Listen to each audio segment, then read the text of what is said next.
Module 2.1. What is an anti-fragile team? So let me walk you through the definition of an anti-fragile team. So anti-fragile, that's the term that came to me when I read a book that really inspired me about anti-fragility, more in the world of economics, from Nassim Nicholas Taleb. And if you haven't read it, I really recommend it. But I really like the concept of anti-fragility in this book that inspired me a lot to think about it for teams. So let me go more in details about the concept of anti-fragility. So in the book, there are 3 types of fragility or anti-fragility, and I want to give here the examples that are mentioned in the book. So fragile, I think you have a pretty good idea of what is fragile. Fragile, for example, is a glass. So if a glass falls, it breaks. It's really hard to repair. It will never get the form that it used to have. So that's what makes it fragile. It's broken. Robust. It's like a rubber ball. So you can stress it. You can throw it against a wall. You can throw it everywhere. It will not break. It will stay the same. And what then is anti-fragile? Well, you can think of it as an immune system.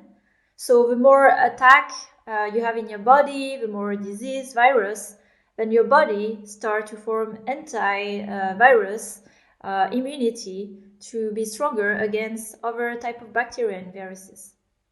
So that's the same concept with anti-fragility. What makes you stronger from having your body stressed or the object stressed?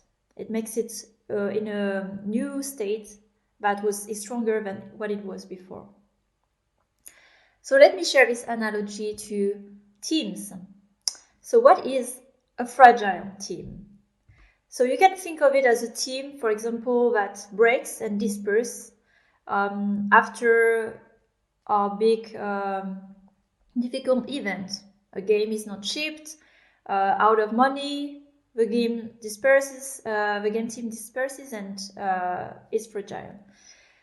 A robust team, you can think of it, for example, as a live ops team, operating team. So in live ops, you are thrown to a lot of issues every day. Could be server down, could be, players stuck, losing their progress.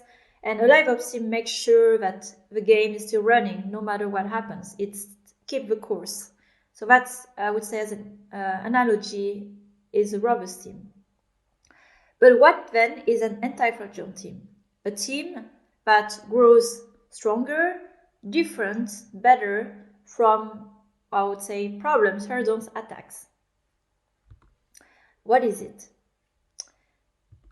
So why should you care when you think about a team forming an anti-fragile team? And I want to take a step back here to walk you through what is game development in the current context of the industry with a lot of competition. Here, these are all the stages of development when you have to develop a game, a free-to-play game especially. And you have all these phases. And the reality, whether you're working on a big casual game, mid-core game, I would discard here hyper-casual game, of course, it takes time. And from the moment you have had the idea with the team, you prototype, you form the idea, you test it, and then you produce it, can happen 1 to 3 years. It's quite a long time. And the reality, before you know if your game really works until it's globally launched, you end up with a reality that not many of them will make it.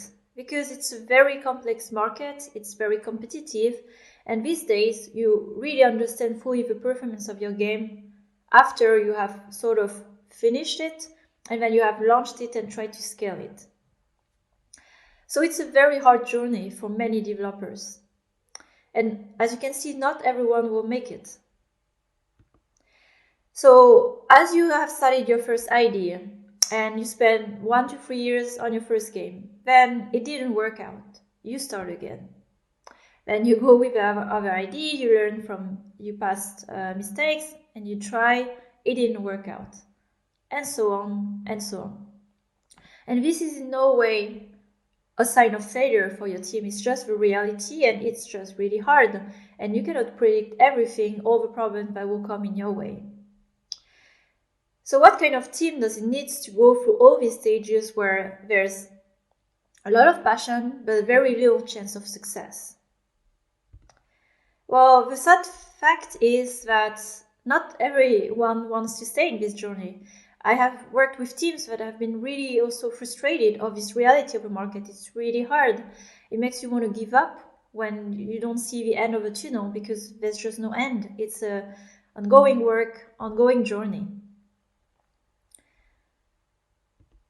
And ultimately, as you go through the different hurdles of development, and also not launch your game and have to start again and again and again, well, many teams disperse and also give up on the industry because it's just really hard, although it's a really amazing industry and job of passion.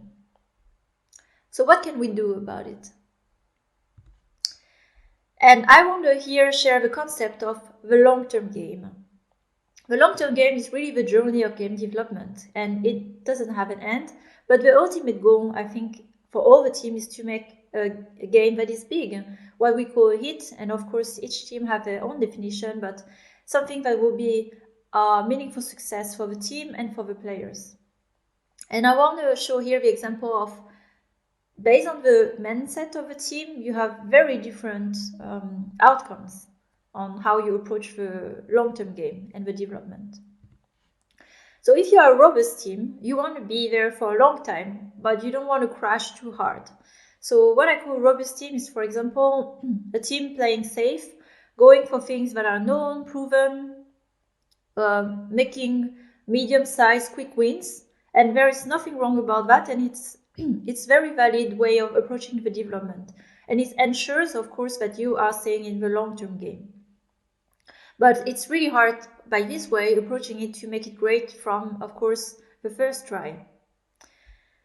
Then you have a fragile team, but the ones that go crazy from the beginning, take a lot of risk, want to create the next big game, something very innovative, taking a lot of risk, adding value, to the market.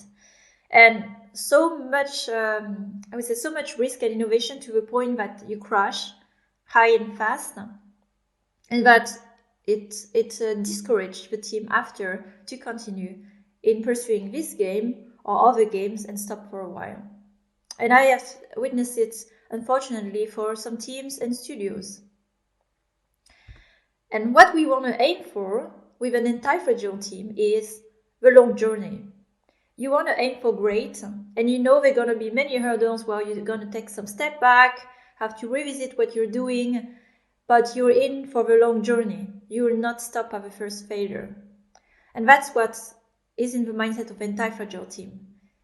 Failure or not shipping or not having a successful game is part of the journey. And are you committed to this long journey as a team?